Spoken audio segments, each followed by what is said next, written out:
So we need to mix the art and the science a little bit. In America, for a child to get therapeutic services, to get to see a therapist, they have to give them a legal diagnosis. And that diagnosis follows that kid forever because it doesn't come off your record. They never undiagnose you. So once you've been labeled ADHD so that you can bill the insurance company as a therapist, or you've been labeled oppositional defiant disorder, or you've been labeled intermittent explosive disorder, or every other disorder you can think of, those don't just come off your record. It's kind of like if you get a driving under the influence, it's there for a long time, and it's starting to affect some things. For example, after the age of 13 in America, if you've been labeled ADHD and you're given Ritalin or some other psychotropic drug, anytime after the age of 13, the United States Marine Corps, one of our military branches, will no longer take you. Even if it happened when you were 13. Now, I'm not a big fan of the military, but it does offer options. And so, and good training and stuff. But instantly, if we're not careful, at 13 or 14 years old, we've taken away an option for a kid 5 years from now. Not smart.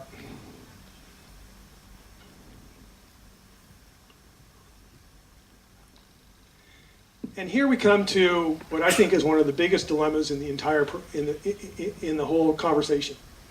Is what happens if we find a prevention for adolescent problems, or we find the cure for adolescent problems? And I've done this before. I found this out the hard way. It's right here in my hand. I've got it. I have the cure and the prevention for adolescent problems right here. You guys want it? I don't see any hands going up. It's free. I didn't even invent it. I tripped over it. I found it. It says the cure and prevention for adolescent problems. Cool. You want it? Yes. There's one problem. Are you willing to give up your job for it? Because if I'm ever successful at doing what I want to do, I'm going to kill my job. It's the first thing I wrote in my book. My job is to unemploy myself before I die. Because my job is a modern invention. 60 years ago, my job didn't exist. In 1950, in America, there were 270 major teen felonies in the entire country. Right now, that's Los Angeles on Saturday night. There's where we've gone to. When I was a child in the 50s and early 60s, we didn't have preschool.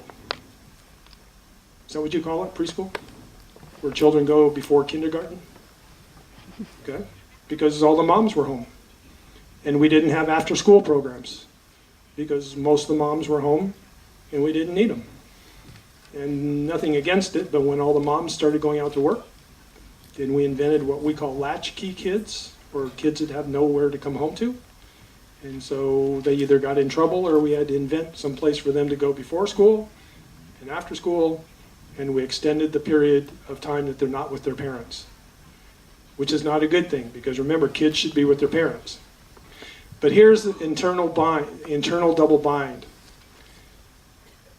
If we really want to keep teenagers, or any children of that matter, from getting in trouble and getting hurt, and in my business, if I have a bad day, my kids go to prison. My kids die. In the last 2 years, I've had 10 kids get killed. My gang kids. When they go home for a visit, they get shot. So I'm serious as a heart attack about this. I'm ready to give up my job. The problem is most other people aren't. And so this is the problem. And it's not just this field. In America, we call this the youth industry. It now has an official term, like the automotive industry. The youth industry is now a multi-billion-dollar business, and it shouldn't be. You should never make money at your kids. And of course, those of us who work with kids never make any money anyway, at least in America.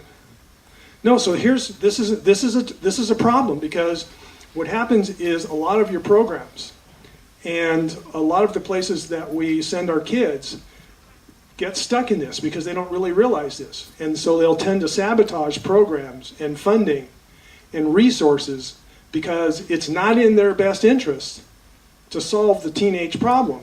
If I had solved the fatherless problem in that agency I talked about 10 minutes ago, and I didn't have this bunch of boys coming anymore, that company would have gone out of business. And that's why that director did not want me to do the father work. I don't think she knew it consciously, but unconsciously there was part of her that knew that if I ever solved the fatherless problem, we were going to run out of clients. And so I've seen this in every place I've worked in 25 years. And it's not just this field. I mean, we can say the same thing. I was talking with people earlier. Think of a cancer surgeon. Wonderful people. They help your grandma live a little longer, have a little less pain, do some great things. But what's a cancer surgeon's worst fear? Cure for cancer. A women's center, a place where the abused women go. Great place, great work. But what do they need to keep the doors open every day? Women with black eyes and molested little girls. And if we ever solve those problems, what will they do for a living? We're going to have a lot of unemployed social workers and therapists. That's something as a culture we and you have to decide is more important. You have to be willing to go do something else. We should not be making a living at teenagers. And I'll get off that soapbox, but you have to get it out there.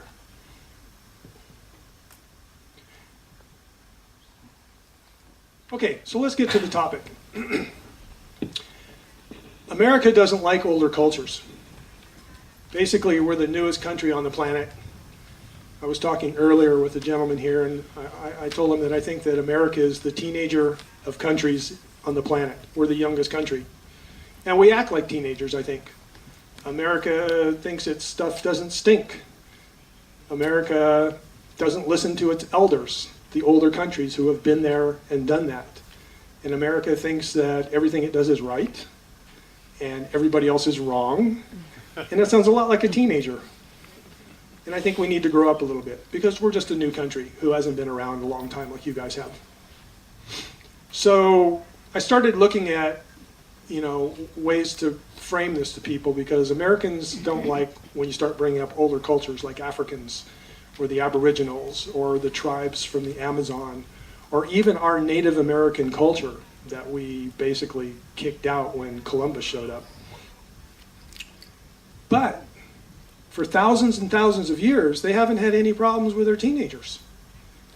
I mean, if you can think from your travels or documentaries you've seen or movies or anything, if you can picture an African village or a Polynesian, community, or the Aborigines of Australia or the Eskimos or any of the North and Central and South American tribes, where was the juvenile hall?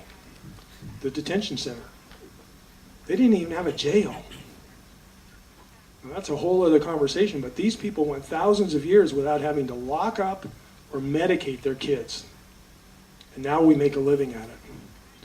So what I learned is that in the last 2,000 years, we human beings have not found a new food source. They weren't stupid 2,000 years ago. We haven't domesticated one animal in the 2,000 years that have gone by. 2,000 years ago, they had domesticated anything that could be domesticated. So the point is, people weren't stupid. You guys are an older culture, so I don't have to teach you that. But in America, they have to learn that. So I like these because these are universal models. And the universal models are important because they're global. They're cross-cultural. It doesn't matter if they're Czech, Native American, Hawaiian, South American, African, they're all the same. And that's what I like. We'll talk about that more in a minute. One of the most important parts of this initiation process is that youth always had responsibility. Think about it. 100 years ago, even here in Prague, would a 16-year-old boy have sat around all day doing the equivalent of playing Nintendo? Or would he have been busy doing something? So the problem is that we've taken away responsibility from teenagers. And now we hold it against them that they're irresponsible. So one of the things that we have to start doing is putting responsibility back onto teenagers. The problem is we don't think they're responsible enough. So we've created this like never-ending cycle of responsibility and irresponsibility. And there are ways that we can do that, and we'll talk about that. And then also because America doesn't like talking about older cultures. I mean, if they say that, oh, they're primitive, they never learn to read and write, they eat bugs, blah, blah, blah, blah, blah. My point is, okay, I agree. They're totally primitive and they have no clue. But if life was so hard for them, why would they do the same thing for thousands of years and put so much time and energy into it if it didn't work? If they didn't have the time and resources to waste on it. These are people who have to work very hard to feed themselves and clothe themselves. And yet they're going to take a week out 4 times a year to initiate their kids. It's that important to them. They wouldn't do that for no reason. And like I said, once again, all these cultures manage to do this without ever having to lock their people up. So here's just to, paint a picture of where everything's at on the planet. At the bottom, you'll see one of the best quotes I ever came across. Adolescence is a necessary crisis. Now, I don't mean crisis in a really bad, negative, scary form, but adolescence is full of crisis. Girlfriend breakups and school problems and, just all the things, some people call it teenage angst, or there's lots of terms for what the teenagers go through. But how do we learn our best lessons in life? Aren't they from our trials and our tests and the mistakes we make? So if we protect our kids from going through those processes, if we don't let them make mistakes, if we don't let them learn from their lessons, then we do them a disservice. And that's not very good.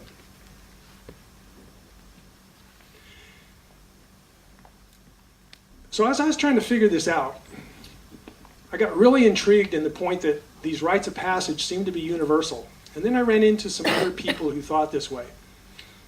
I'm assuming a handful of people in here have heard of Joseph Campbell, who's, probably the mythology expert of all time, or, I don't know, way up there. He did us a great favor, at least for tonight's talk. Joseph Campbell spent his life reading, it was something like 60,000 stories or something, and he read all these mythologies, and basically he woke up one day and he says, oh my gosh, I just realized something. There's all these patterns and all these stories from the Czech Republic and Russia and Africa and Samoa. And they all have the same theme behind them. And if you've ever seen the video, The Power of Myth, he called this the hero's adventure, or I call it the hero's journey. And what he noticed is that at the core of every great story, Star Wars, Lord of the Rings, there's always, a challenge. There's always a hero story going on. So Joseph Campbell was a huge influence on how I looked at rites of passage and initiations, because basically this is what becoming a hero is.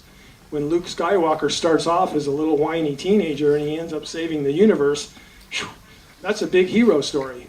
The same thing in the original Lord of the Rings, when Frodo wants to go have a little adventure and it'll be fun for a little while. And 3 movies later, he's really getting kind of worked pretty hard. He wasn't having that much fun. And I remember once he said, this isn't the journey I thought I would be on. Well, that's the way that the journey works. So Joseph Campbell's work really made me think about that. There's another person who's less well known named Alan Chinen.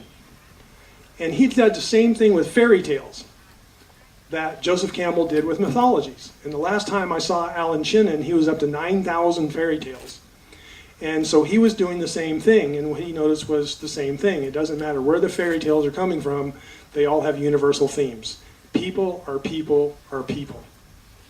And one of the things he discovered is that there are midlife fairy tales, which they never taught me about, which is exactly what they give people my age to help us let go of being the young hero and step into the elderhood of not being able to have the young, strong prince hero body anymore, and how to grow old with grace and dignity. There's actually fairy tales out there to help us do that. And then finally, there's a woman from the West Coast in America who grew up in the Pyrenees. She's Basque. Her name is Angie Arian. She wrote The Fourfold Way, if you've ever run across that. But she's a cultural anthropologist. And one day she was walking on the beach, and she was thinking about the Ten Commandments. Is everybody kind of familiar with the Ten Commandments? The thou shalt not kill and steal and all the things that God said not to do a long time ago. Well, because she comes from another culture, and because she studied other cultures, she was curious. What are the universal thou shalt nots for everybody on the planet, and especially those people who never, heard of Christianity? And so through the big university on the West Coast, Stanford, they did a 9-year study of every culture on the planet they could. They went back in history as best as they could, and they came up with these incredible universal findings. And for tonight, what's important is they came up with 4 universal truths that every culture on the planet subscribes to. 4 thou shalt nots that every culture believes in. The 4 things you don't do to other people. Can you guess what they are? Don't kill. Don't steal. Good job.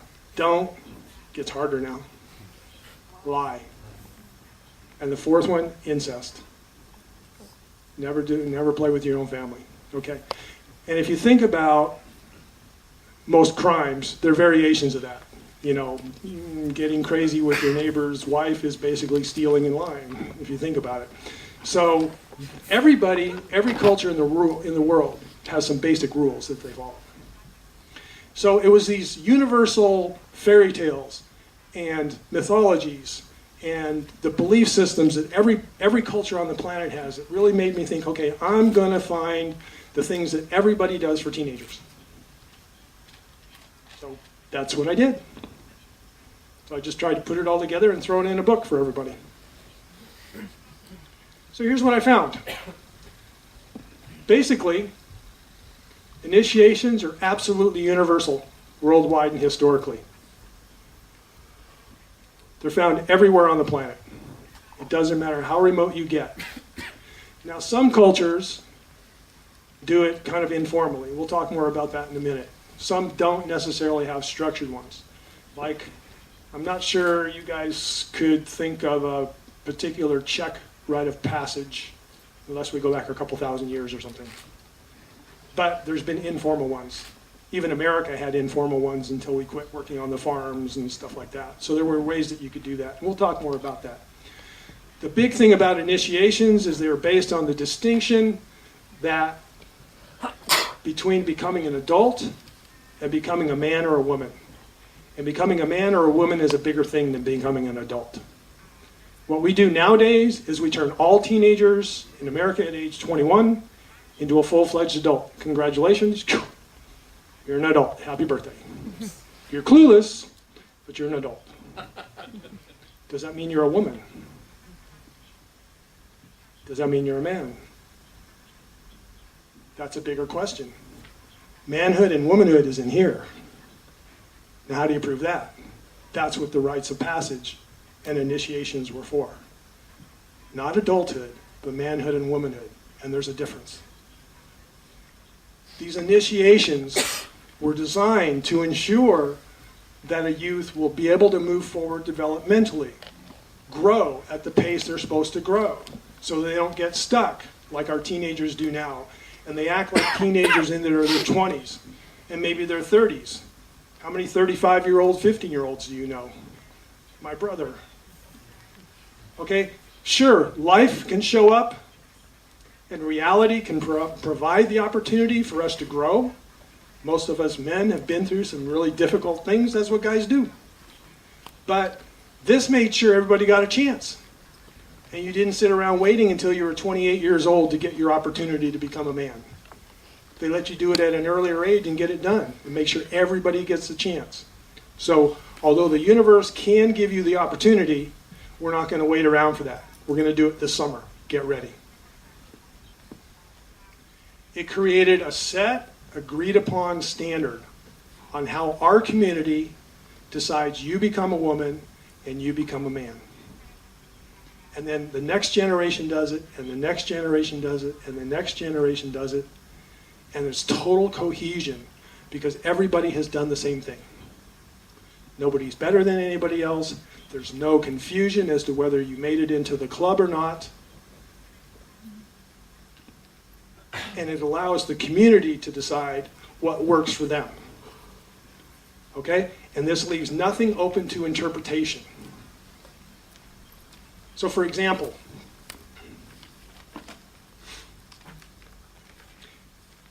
if this room was a community and we had decided that what makes you a man is to kill a bear with your bare hands.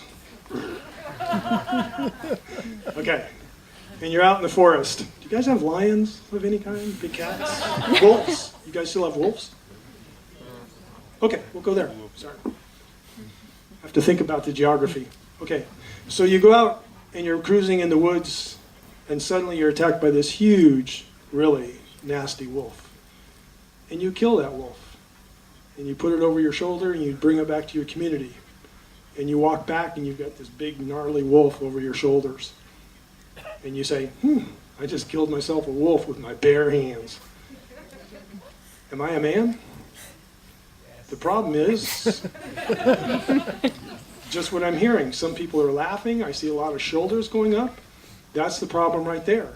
If you're not sure, it doesn't count. Sorry, it's got to be a bear. So this is why they created set practices. Every time the same way. So there's no question. If there's a question, if you made it into the woman club, if there's a question, if you made it into the man club, then your question hasn't been answered.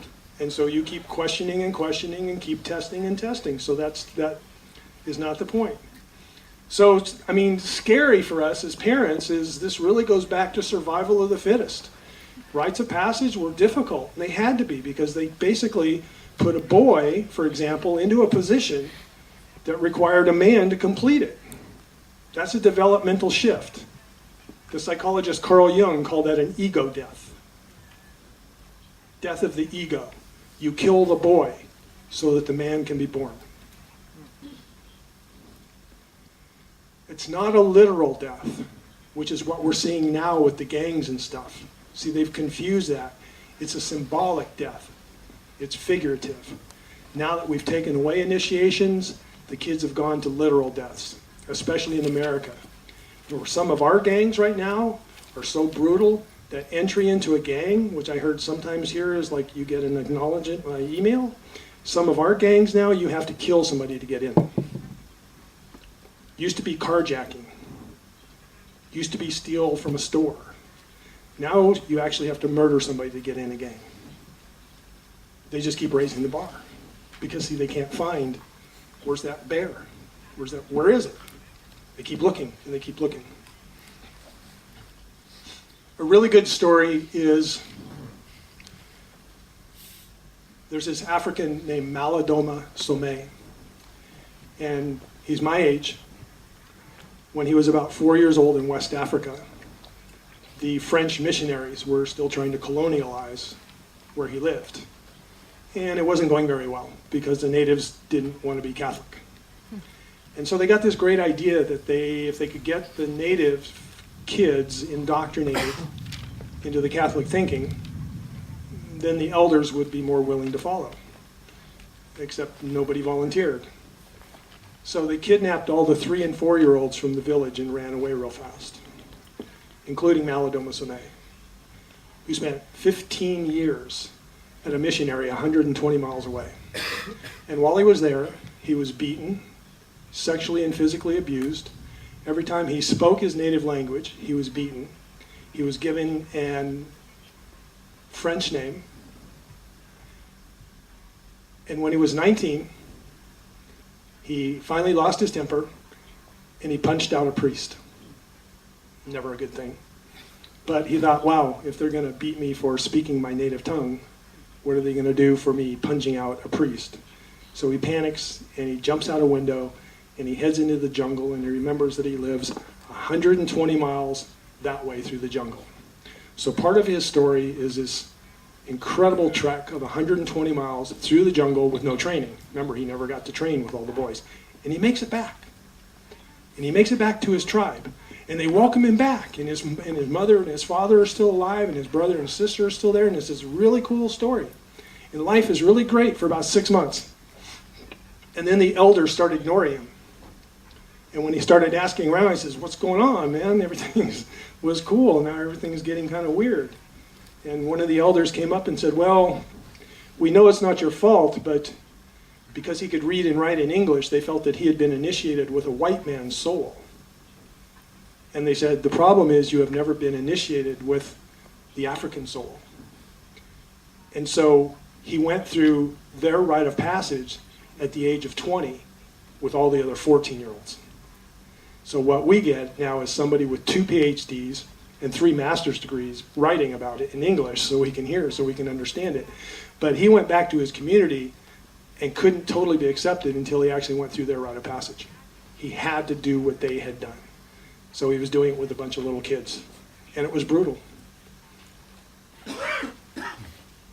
So just remember that these were designed to create an end to adolescence. Adolescence is supposed to be short, not long. Adolescence is actually a modern invention.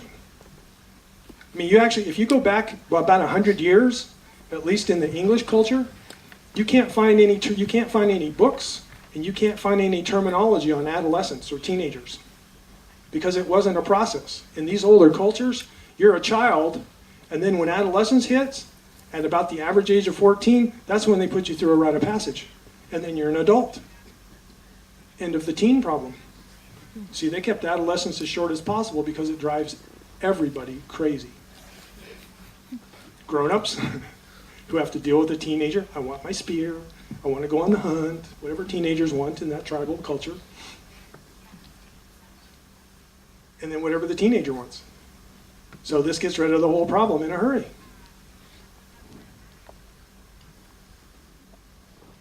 What we've done instead is we've gone to what's called an arbitrary age system, where now we give everybody rights based on their birthdays. In America, at 14, you can get your first job if your school says it's okay. At 16, you get a driver's license. At 18, you can vote in some states and drink in a few. And at 21, you get everything. But does that guarantee that you're a man or a woman? No. And so it's pretty weird that the day before your 18th birthday, like at 18 is when you can get a credit card or sign a contract. I heard it's much younger here, or can be younger. But in America, you cannot get a credit card or buy a car on your own until your 18th birthday. Now the day before, you're still considered too immature. But you wake up one day later and you can. You tell me, what's the difference? Did one day really make you grow up that much? My experience is most 18-year-olds wake up with a hangover, and they're not that smart. Okay, so we all know what a maze is. They're fun. But this is one of the metaphors that I've come to use in my life. And as a training tool, this is not a good tool. Because a maze, as you can tell if you enter it from the top, you could walk around in this thing for a long time. And mazes have blocked passages, and they have dead ends, and some of the things that they create is failure, and even worse, quitting. Okay? This is a labyrinth. If you ever got to walk one of these are really powerful tools. One of my favorite things to do with teenagers. At the bottom of this, you enter the labyrinth, and you'll see where it kind of hangs left there and swoops around. Looks kind of intestinal. But basically, this is one path. Now, it's long, and it's arduous, like any good journey should be. But it leads you completely, with no obstacles, into the center. And then when you're done doing whatever you need to do in the center, it brings you back out. So, if you're going to use a model for your teenagers, would you rather them walk this path or this path? So for me, what I think has happened is the rites of passage are a labyrinth. We used to guide them through the rites of passage basically into the middle of the labyrinth and then back out, and then they were adults. This is the name I use for my nonprofit, Labyrinth Center. This is at the core of everything I do with teenagers. What I think we've done is we've put teenagers into the maze, and they wander around. They're supposed to figure it all out themselves. And they're not supposed to figure it out themselves. We're supposed to help them through it. And this has been walked before 1,000 times, 1,000,000 times. This is like childbirth. Childbirth has been done billions of times. And it's really hard. But people have done it. And it can be done, and you can do it. That's how it works. So there that goes. Okay, so at the core of rites of passage, Joseph Campbell decided that there were 3 main components to initiating somebody. You needed to separate them from the community at large for a little period of time. Could be a couple days, could be a couple weeks, could be longer, but it's usually somewhere in that range. You separate them out, then you initiate them in whatever way you're going to initiate them, and then you return them. You put them back. It's pretty simple. This is classic gang behavior, but one of the differences is that gangs separate out from the community, from us, grown-ups in here, and they initiate themselves instead of us doing it. They initiate themselves. The problem is they don't come back. So this is where this model is broken too. And we need to get them back into where we initiate them. They don't initiate themselves. And then we somehow get them to come back into our community. See, teenagers no longer want to be us. 100 years ago, every kid in the world wanted to be like mom and dad. Now we're lame and we're boring, because we used to hold the power and the mystery, and we quit doing that. This age of information is killing us and killing our kids. We'll talk more about that in a minute. Okay, there are 2 types of an initiation. One is called like an inward understanding. And basically this is usually done by women. Not necessarily, but they're smart enough to take the simplest way. But it's just an understanding that you're there. The other way is called an outward mastery, where you have to go whoop something. You have to go kill that bear, or something like that. So this is the path most often taken by boys. We have to go do it the hard way. Okay? So what older cultures did is they used the balance of both of these. They used the outward mastery typically as an initiation. They put the boys through a difficult ritual that made them step up as a boy and act like a man to complete it. But then the training after that is, just because you became a man today doesn't mean the training stops. I mean, the training just started. Now they're going to temper that with an understanding of what it means to be a man. Some of us, men in here,